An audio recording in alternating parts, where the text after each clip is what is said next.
எல்லாத்தையும் விட்டுட்டு மனசாட்சின்னு ஒன்று இருக்குது ரங்கராஜ். கடவுளுக்கு பயந்து மனசாட்சிக்கு பயந்து என் கூட ஒரு 2 வருஷம் வாழ்க்கை வாழ்ந்தது பிளாக்மெயில் பண்ணி தான் வந்துச்சுன்னு மனசாட்சி இல்லாமல் சொல்கிறது தப்பு. கடவுள் பார்த்துட்ருக்காரு. ஏன்னா அவ்வளோ ஃப்ராங்காக சொல்லணுன்னா அவ்வளோ லவ்வி டவ்வி மெசேஜஸ் இருக்குது.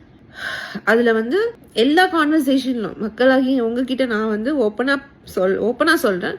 அவ்வளோ கான்வர்சேஷன்லேயும் பொண்டாட்டி பொண்டாட்டி பொண்டாட்டி பொண்டாட்டி பொண்டாட்டி பொண்டாட்டி love you miss you miss you miss you miss you miss you அவ்வளோ வீடியோஸ் ஷேர் பண்ணியிருக்காரு.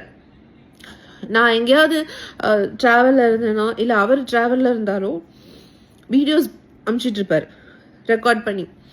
ஷர்ட்டை போட்டுட்டேன், குளிச்சுட்டேன், கிளம்பிட்டேன், தங்கம் சாப்பிட்டுட்டேன், தங்கம் இன்னைக்கு இட்லி அது இது ஃபுல் அப்டேட் மார்னிங்லேருந்து நைட்டு வரைக்கும் நடக்கிற அப்டேட்டை எனக்கு வீடியோவாக கேப்சர் பண்ணி எனக்கு சென்ட் பண்ணுவார்.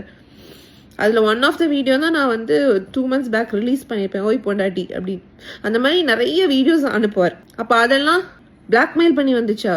அந்த வீடியோ பார்க்குற உங்களுக்கு தெரியாதா? நான் இப்போ கிட்டத்தட்ட இன்ஸ்டாகிராமில் என்னையும் அவனையும் வச்சு நான் அட்லீஸ்ட் ஒரு 15 போஸ்ட் கிட்ட போட்டிருப்பேன்னு நினைக்கிறேன். அந்த பர்த்டே வீடியோஸை பார்க்குற மக்கள் நீங்கள் சொல்லுங்கள், அது பிளாக்மெயில் பண்ணி தான் வந்திருக்குமா?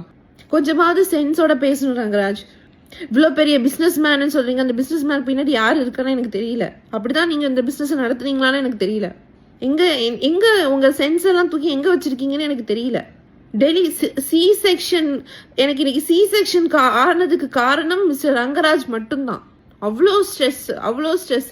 என்னோட ஃபர்ஸ்ட் டெலிவரி நார்மல் டெலிவரி, செகண்டும் நார்மல் தான் வரும். டாக்டர் கன்ஃபார்மாக இது பண்ணாங்க. என்னோட due date December 1, November 4th வீக்லேருந்து ரெடி ஆகிக்கோங்க அப்படின்னு சொன்னாங்க டாக்டர். ஆனால் நீங்களும் உங்கள் ஃபேமிலி மெம்பர்ஸும் உங்கள் ஃபேமிலி மெம்பர்ஸை தான் நீங்கள் அந்த இன்வெஸ்டிகேஷனில் அடிக்கடி எடுத்துகிட்டு வந்தீங்க. ஸோ நானும் எடுத்துகிட்டு வரேன். நீங்களும் உங்கள் ஃபேமிலி மெம்பர்ஸும் சேர்ந்து டிஃபமேஷன் கேஸ் போட்டிங்க, பர்சனாலிட்டி சூட் போட்டிங்க, அங்கே இங்கே லோலாம் அலைய விட்டீங்க. ஒரு ப்ரெக்னென்ட் ஆன பொண்ணு, அதுவும் லாஸ்ட் ஸ்டேஜ் ஆஃப் ப்ரெக்னன்சியில் நான் court case station commissioner office அது இதுன்னு அலைஞ்சேன். டாக்டர் அவ்வளோ என்னை திட்டினாங்க. உன்னோட ஸ்ட்ரெஸ்னால வாட்டர் பிரேக் ஆகி நான் எமர்ஜென்சியில் போனேன். டெலிவரி ஆகி 4 days தாங்க ஆகுது.